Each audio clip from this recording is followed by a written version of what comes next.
October 24th. When the wards were removed yesterday evening, they showed that Nightwind had been by at dusk trying to peer in. Also Cheater. And a huge, lean, wolfish-looking creature. And the things were all still held by their restraints, though struggling enthusiastically. I was feeling a little worse for my usage, but I forced a spring into my step and went and strolled past the church. Tequila was perched atop it, and she stirred and studied me as I went by, but we exchanged no words. As soon as I was past, though, I glanced back and saw that she was gone. Good. I went home and slept. This morning I learned from Larry that Mrs. Enderby had run off to town as soon as word of Rastov's death became current. Later in the day, the great detective had shown up to view the remains and the premises. I brought Larry up to date on everything that had happened after I'd left him, and he assured me that he had not been by the house last night. He told me that he intended to rescue Lynette, but that she was safe enough for now. If he freed her too early, there would be pursuit, both physical and non-physical. Now the power was rising strongly, and more importantly, there would be time for the vicar to make other plans, jeopardizing some unknown innocent. The timing, he said, would be very important. Weakening the vicar this way, he decided, could well be his main part in things. I told him that I'd help in any way I could. I rested a lot afterwards and visited with Greymalk. It began to rain late that night, a steady drizzle. Jack was in his laboratory distilling essences or something like that. I had spoken with him last night, of course, between midnight and 1, keeping him current in all particulars of my adventures. "Isn't your association with Jill a little awkward this far along in the game?" I'd said, near to 1 o'clock. "Strictly professional," he had replied. "Besides, she's a good cook. And what about you and the cat?" "We get along well," I'd said. "Any chance of your getting Jill to change her mind about opening?" "I don't think so," he'd answered. "She's not making you think about switching, I hope." "Of course not." "Well, if I may speak freely—" The clock struck 1, and I couldn't. I watched the darkened windows flood for a while, made my rounds, and slept some more. When all hell breaks loose in our vicinity, it does it with style. I was awakened by an enormous thunderclap, sounding as if it had occurred just overhead, and the brightness of the lightning stroke had been visible through my closed eyelids. Suddenly I was on my feet in the front hall, not certain how I had gotten there. Along with the echoes of the crash, however, my mind held memory of the sounds of breaking glass. The mirror had shattered. The things were slithering out. I began barking immediately. I heard an exclamation from the room where Jack worked, followed by the sound of some instrument or book being dropped. Then the door opened and he was hurrying toward me. When he saw the slitherers, he called to me, "Snuff, find a container!" And he returned to the laboratory, where I heard a cabinet opened. I looked about. I raced into the parlor, slitherers spreading like a slow tidal wave at my back. Upstairs, the thing in the steamer trunk began beating upon its confines with frantic exertion. I heard wood splinter as it struck.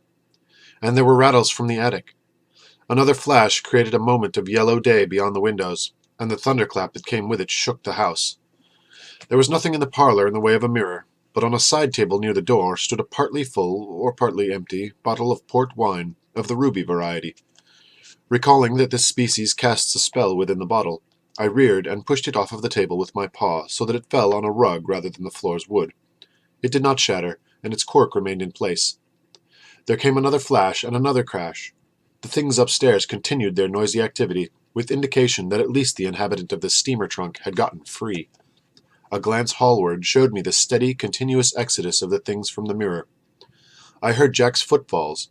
An uncanny glow began to fill the room and the hall, and it did not seem entirely attributable to the internal incandescence of the slitherers. Rolling the bottle hallward, I saw Jack standing at the hall's far end, a wand in his hand. It was the no-nonsense wand he had used to transfer the slitherers from mirror to mirror earlier, and not the powerful game artifact, the closing wand, which was also in his possession. While he is master of the knife, or vice versa, the knife is not technically a game tool, though it may be used as part of the game. The knife is the embodiment of his curse as well as a special source of power. He saw me and he saw the bottle at the same time that I saw him. Jack raised the wand and used it to part the flowing mass which separated us. Then he came forward and it slithered closed behind him as he advanced.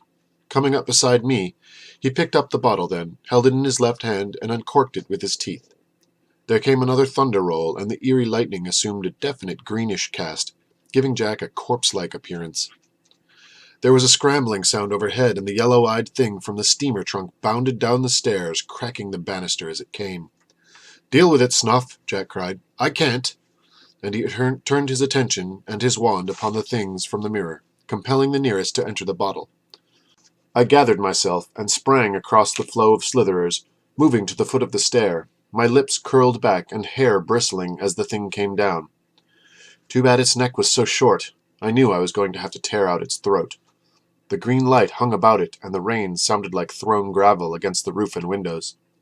The thing spread its arms, ending in very nasty talons, very wide, and I knew that I had to move immediately in and out, and accomplish it in a matter of seconds if I were to emerge relatively unscathed, which I would need to be to help deal with the sequel, which even now I could hear scrambling down the attic stair. The lightning flashed again. I roared to the accompaniment of thunder as I launched myself at an awkward angle. I struck the wall on my way down, for the thing's arm struck me after my jaws had closed like a trap, and I'd applied torque with my entire body, crunching and tearing away at its gullet before I let go to drop back. It was the arm and not the talon that connected with me, though. I dropped, momentarily senseless, to the floor, a terrible taste in my mouth, as the thing from the attic came into sight at the head of the stair and commenced its descent. Seeing the thing from the steamer trunk reeling and clutching at its throat, dripping steaming juices, the thing from the attic slowed for a moment, regarding the carnage. Then it rushed downward. I pulled myself to my feet, preparing to face it as it thrust the reeling one aside and came on. Instead, though, the dying one seemed to take its descent as another attack, swung toward it, and raked it with its talons. The thing from the attic seized it, snarling, and bit at its twisted face. At my back I could hear Jack moving about, bottling slitherers. A moment later, the banister gave way, and the pair on the stair were in the air. Lightning flashed again, and again, and again, thunder coming and staying, becoming its steady accompaniment. And yet more flashes walked through the sky, entering at the windows, fluoresced the ubiquitous green to an eye-piercing intensity. The sounds of the rain were submerged. The house began to shudder and creak. Copies of the Strand magazine fluttered floorward from the mantel. Pictures fell from the walls, sets of Dickens and Surtees from their shelves. Vases, candelabra, glasses, and trays slid from the tables, plaster descending like snow from the ceiling. Prince Albert stared at the blizzard through cracked glass. Martin Farquhar Tupper lay atop Elizabeth Barrett Browning, their covers torn. When the thing from the attic rose, shaking its head, rolling its eyes, casting wild glances about, the other lay still upon the floor, steam still rising from its scaly throat, head twisted to its left. I seemed to hear Growler prompting me to try for the throat again, and I slashed forward, attempting to repeat my earlier move. I missed my target as it drew back, attempting belatedly to grapple me to it. My impact staggered it, however, and I slashed its left shoulder as I fell. Immediately as I secured my footing, I seized its right leg above the ankle and ground down for a bone-cruncher of a bite.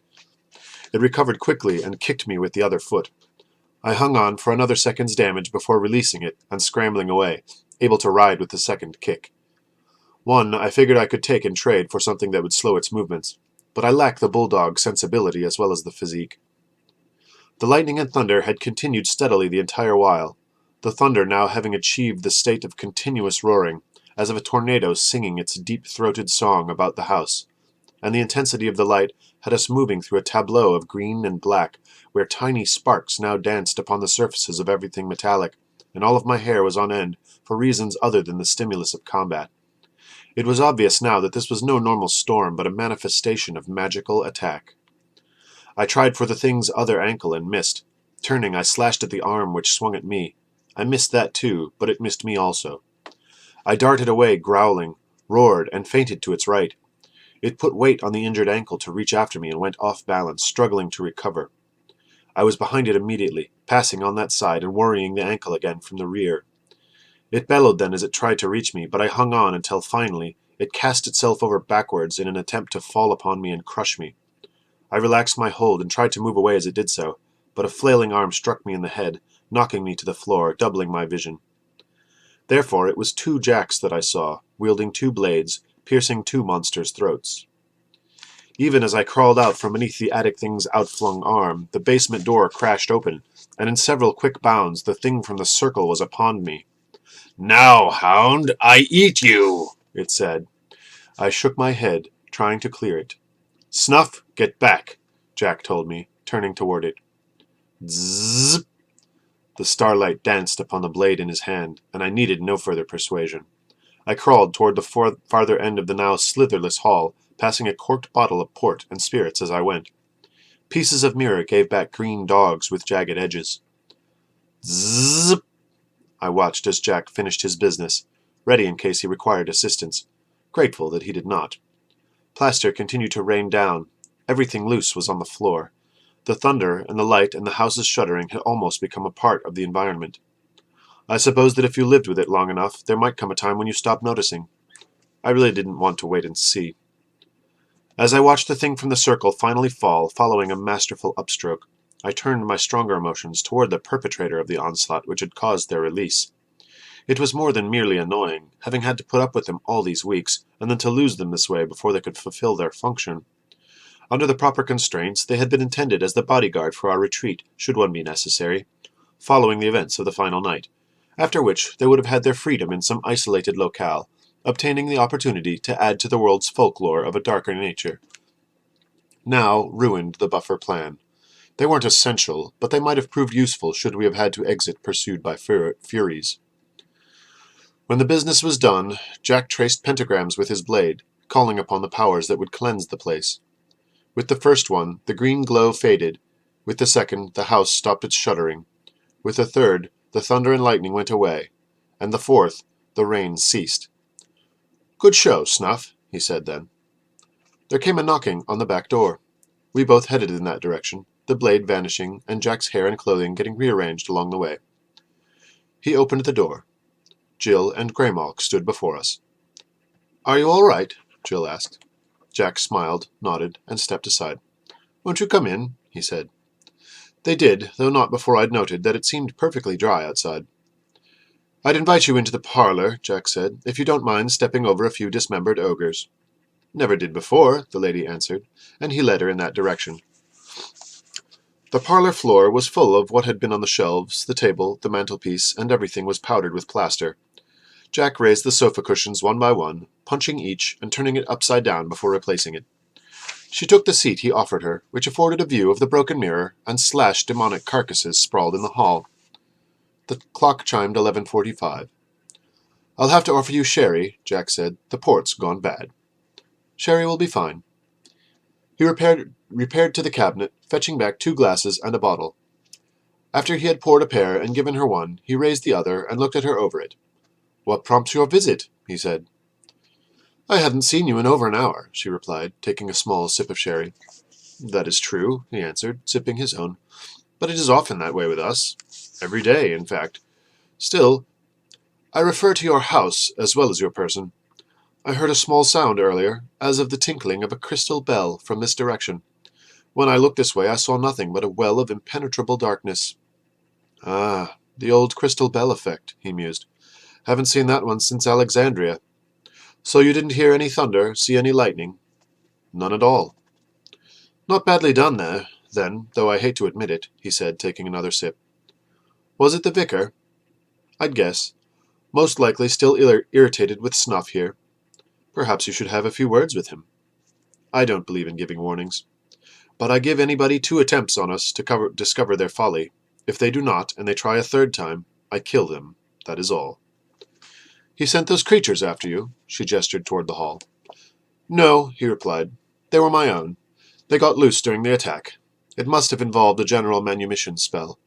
Pity. I had better use for the fellows than this." She set down her glass, rose, visited the hall, and inspected them. She returned a little later. "Impressive," she said. "What they are, and what got done to them." She seated herself again. "What I'm wondering most, though, is what you're going to do with them now." He said, toying with his glass. "It's rather far to the river." I nodded vigorously. "I suppose I could just stow them in the basement, throw a piece of canvas over them, or something like that. They might start to smell pretty bad. They already smell pretty bad." True, but it would be awkward if they were discovered on the premises, and when they start to decompose, it might lead someone official this way. Conceded. I suppose I could just dig a big hole somewhere and bury them. You wouldn't want to do that around here, and they look too husky to lug far. You've a point there. Have you any ideas? No, she said, sipping her sherry. I barked once, and they looked at me. I glanced at the clock. It was approaching midnight. I think Snuff has a suggestion, she said. I nodded. You'll have to wait a few minutes. I can't, Grey Mock said to me suddenly. Cats are that way, I replied. What do you want to do with them? I say we take them over to Owen's place and stuff them in some of his wicker baskets. Then we haul them up into the big oak tree, set fire to them, and run like hell. Snuff, that's grotesque. Glad you like it too. And it makes for a great Halloween gag, even if it is a little early. The clock struck 12. The humans bought my idea, and we went out to do it. And ah, my foes, and oh, my friends, they gave a lovely light. Hickory, dickory, dock.